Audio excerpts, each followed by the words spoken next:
सरगम studio Bodhgaya. पढ़ाई college छौड़ी नहीं हलो नॉलेज गे पढ़ाई कॉलेज छौड़ी नहीं हलो नॉलेज कमला कराही तेरे कि छौड़ी पीछे सिकारे कि छौड़ी जला लेनी हो कि छौड़ी पीछे सिकारे कि छौड़ी जला लेनी हो।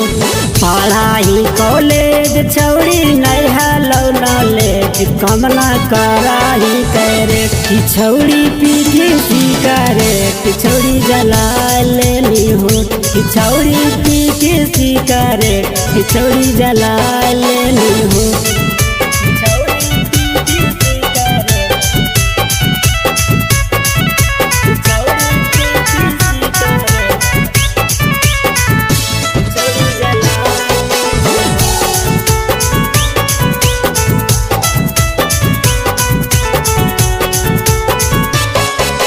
घरवा से निकला ही तू कॉलेज के बहाना यारवा से मिला ही बोलाई के रोजाना। घरवा से निकला ही तू कोचिंग के बहाना यारवा से मिला ही बोलाई के रोजाना।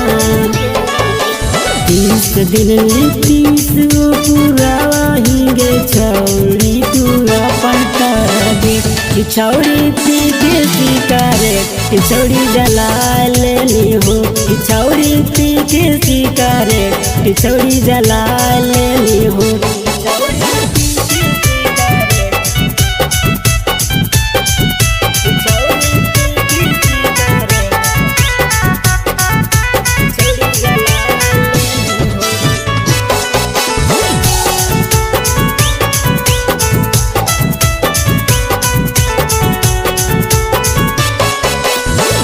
सुनले गे छौड़ी तू काना हको ये जगे जाना धधोना छौड़ी करले पारा हे जगे। सुनले गे छौड़ी तुर कामा हको ये जगे जाना धधोना छौड़ी करले पारा हे जगे।